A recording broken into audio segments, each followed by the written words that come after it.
I was told to introduce him, but I think you guys are already. Please welcome to the stage, Senator Bernie Sanders.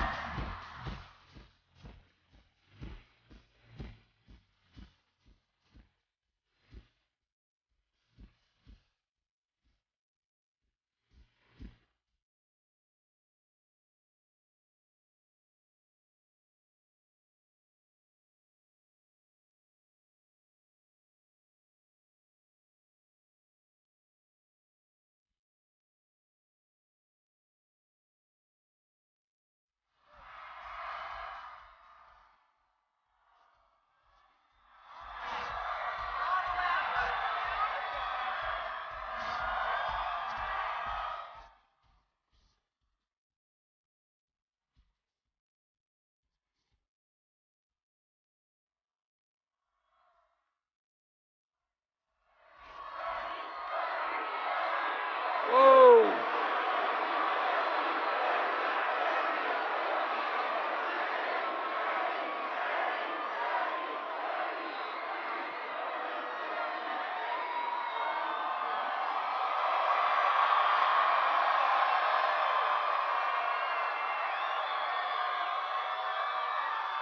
Thank you.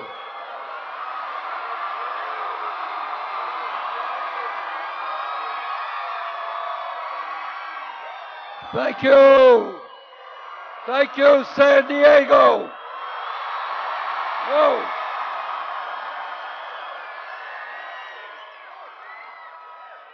Let me thank all of you.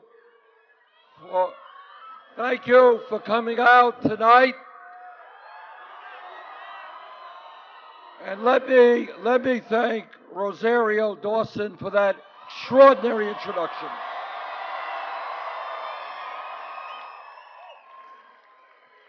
It's a little bit hard to follow Rosario because she said everything I was going to say.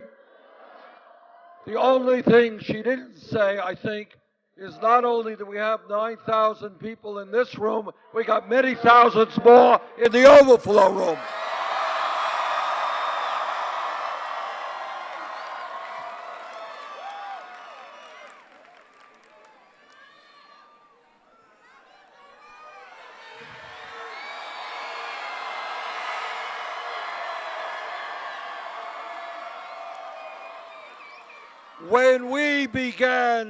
When we began this campaign about 10 months ago, we were 3% in the polls, about 70 points behind Secretary Clinton. As of today, last poll that I saw, we are 5 points behind and we're gaining.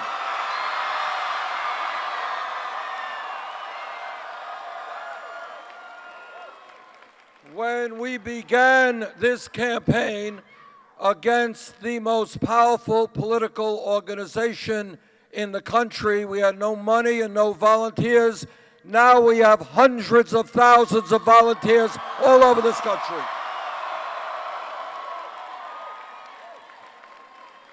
When we began this campaign, we were considered a fringe candidacy. Now, who in America, the media said, could believe in a political revolution?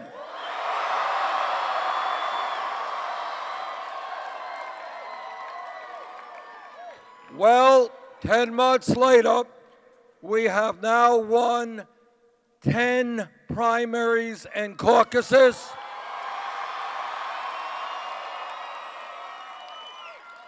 And unless I'm very mistaken, we're going to win a couple of more tonight.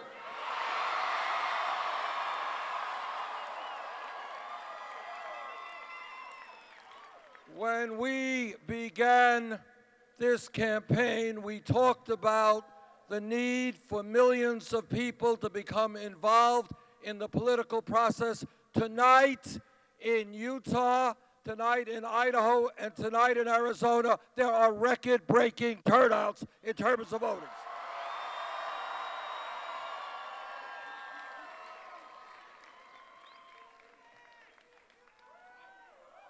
Now, this campaign is doing as well as it is generating the kind of energy and excitement we're seeing here in San Diego and all over this country.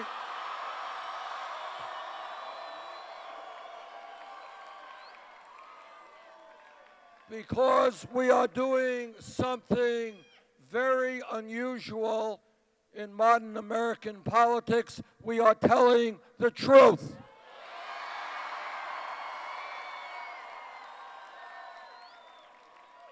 Now, the truth is not always pleasant, not in our personal lives, not in our political lives, but we cannot go forward as a nation unless we are prepared to confront the real issues facing our country.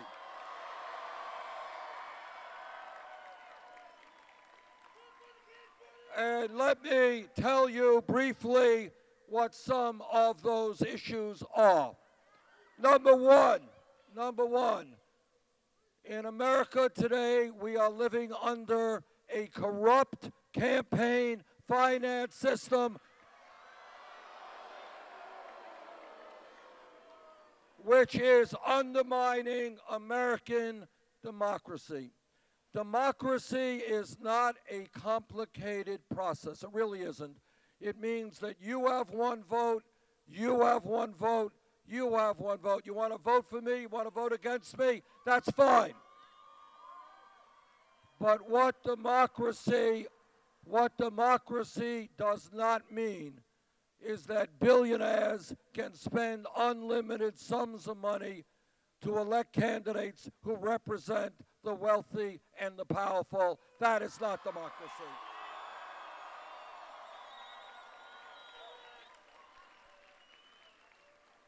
Democracy is not about cowardly Republican governors trying to suppress the vote. And all over this country, what we are seeing is Republican governors making it harder for poor people, for people of color, for young people, for old people to vote.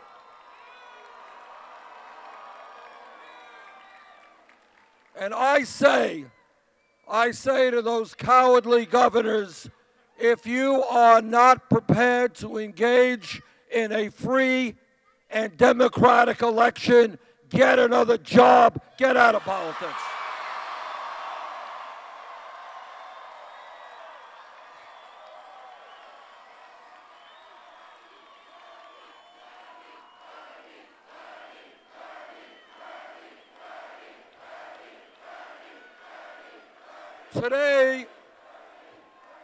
Today, the United States has, sadly, one of the lowest voter turnouts of any major country on earth. Our job is to increase voter turnout, not lower voter turnout, to make it easier for people to participate, not harder.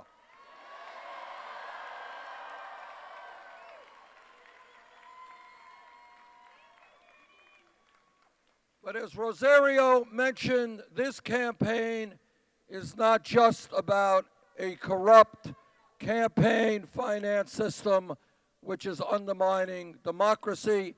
It is about a rigged economy.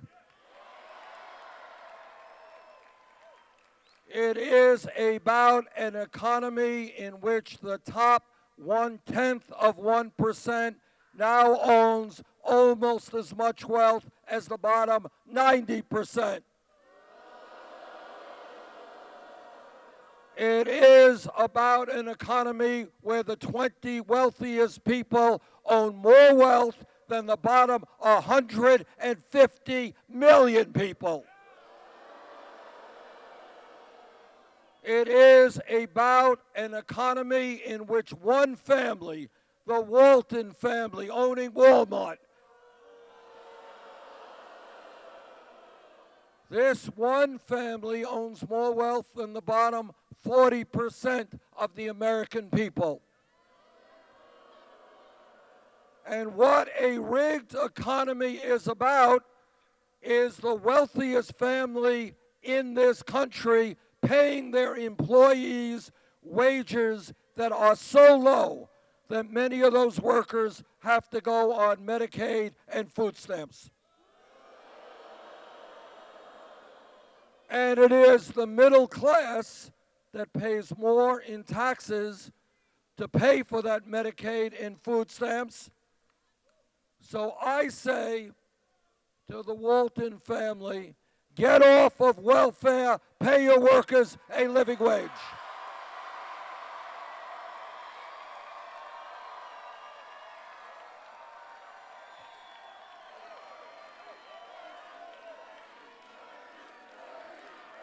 That is just one example of many of a rigged economy. Working people paying more in taxes to subsidize the wealthiest family in this country. That is crazy. Together, we're going to end that.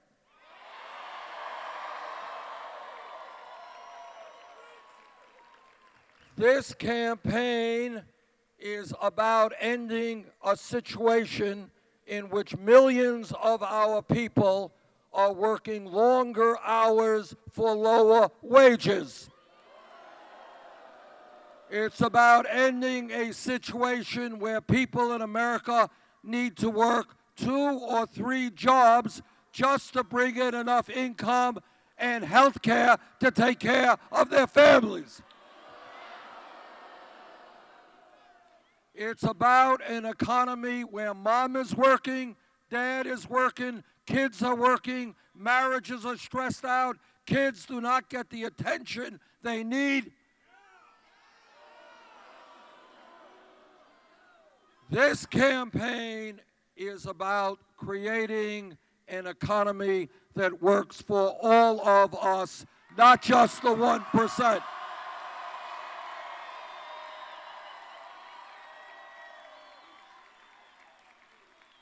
But it is not just a corrupt campaign finance system that we are going to change. It is not just a rigged economy that we are going to reform. It is also a broken criminal justice system.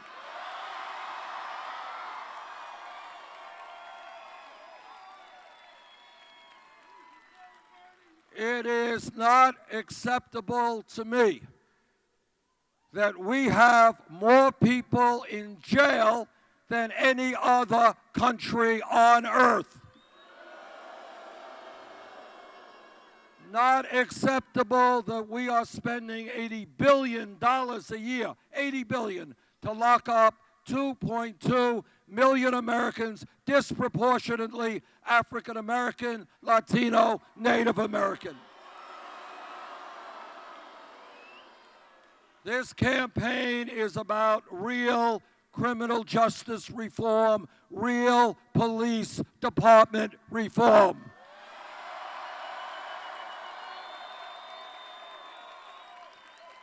This campaign is about saying we are tired of seeing unarmed people, often minorities, shot by police.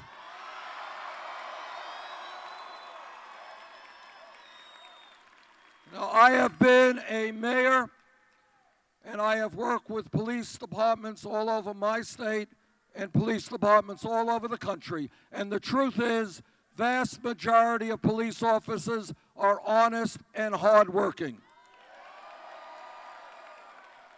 But when a police officer, like any other public official, breaks the law, that officer must be held accountable.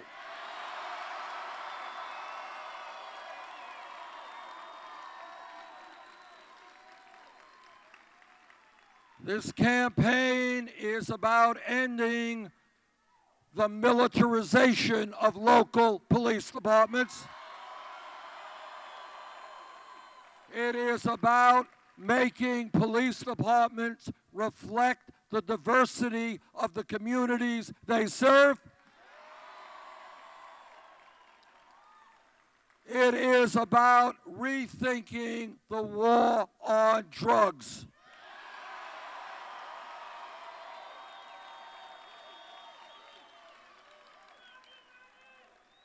Today, marijuana is a Schedule I drug under the federal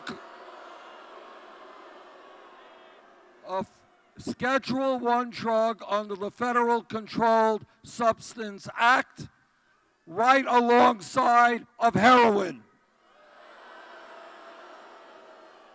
In my view, that is nuts, and that's why we have introduced legislation to take marijuana out of the Federal Controlled Substance Act.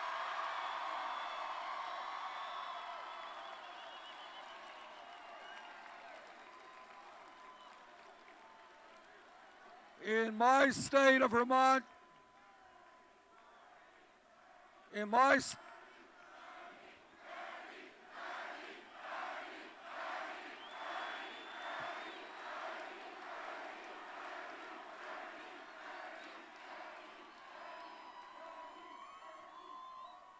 state of Vermont, neighboring New Hampshire, and states all over this country, we are seeing now an epidemic of heroin use and opiate abuse.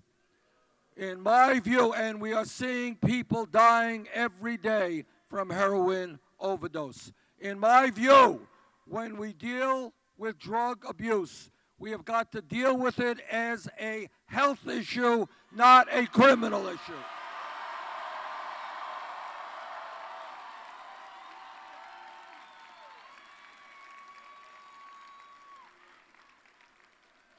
Let me just take this opportunity to say what I know is on everybody's mind. We're all aware of the terrible attacks that have taken place in Brussels. Dozens of people are dead, and hundreds of people have been wounded, and I think I speak for everyone in expressing our condolences to the people of Brussels.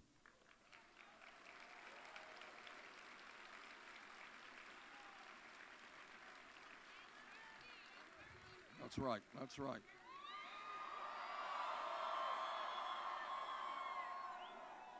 And let me simply say this: we will stand as a nation with our allies and our friends and people all over this world.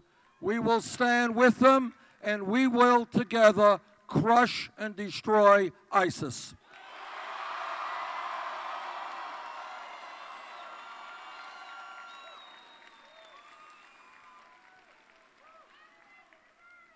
We will destroy ISIS through a coalition in the Middle East led by the Muslim nations themselves.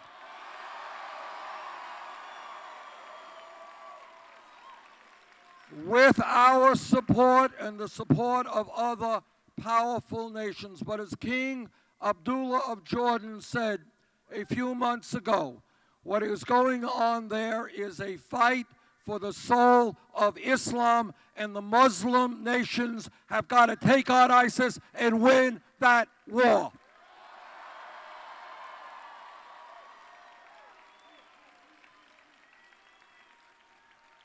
And we can win that war and destroy ISIS without getting the brave men and women in the U.S. Armed Forces into a perpetual war in the Middle East.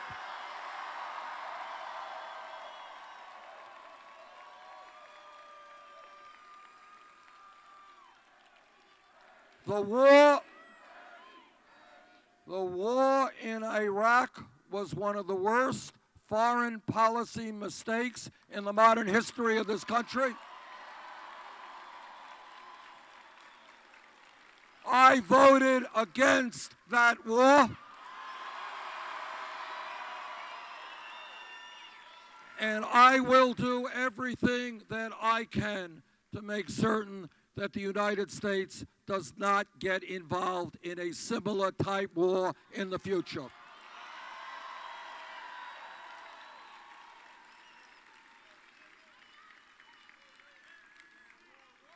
This campaign is doing as well as it is because we are listening to the people, not wealthy campaign contributors.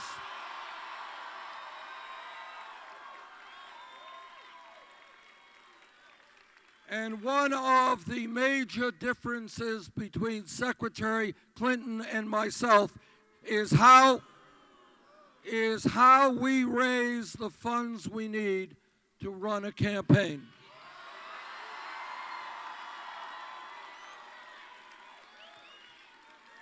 When we began this campaign, we asked ourselves, should we have a super PAC like everybody else? And we agreed with you.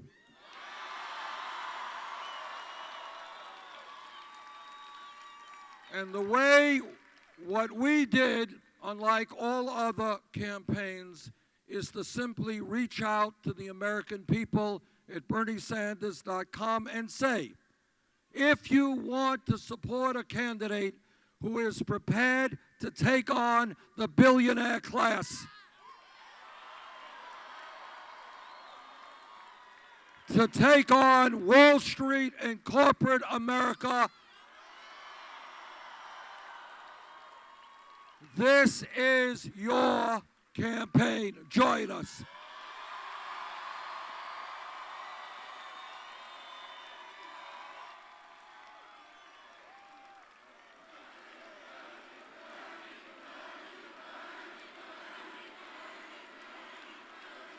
And what happened over the last 10 months is something that I, in a million years, would not have believed. And that is, we received well over 5 million individual campaign contributions.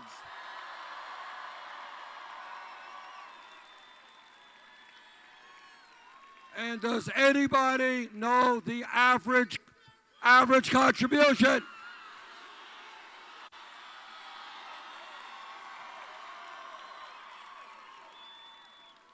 And that is revolutionary. Because what we showed is that you can run a winning national campaign without begging billionaires for their money.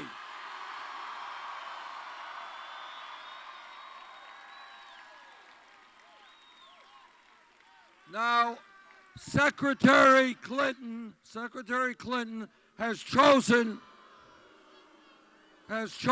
to go a different route.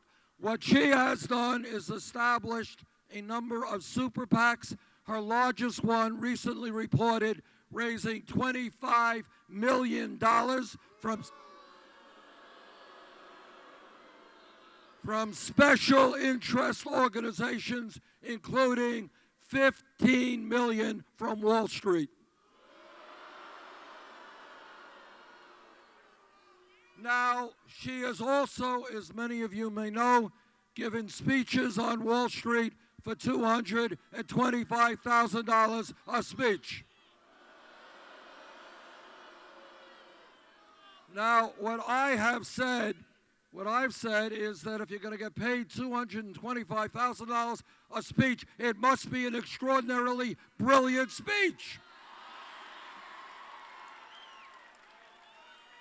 It must be a speech that could transform our world. It must be a speech written in Shakespearean prose.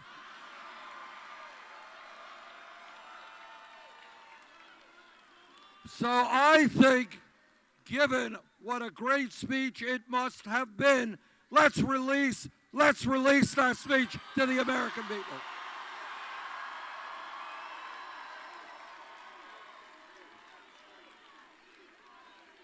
This campaign is listening to working people throughout this country. And what they are telling me is they can't make it on $8 or $9 or $10 an hour. And that we have got to raise the minimum wage in this country to $15 an hour.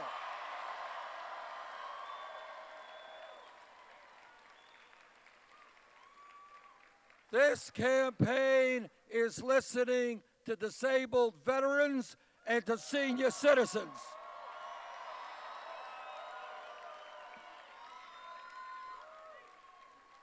And what disabled vets and seniors are telling me, they cannot make it on $11,000 or $12,000 a year Social Security.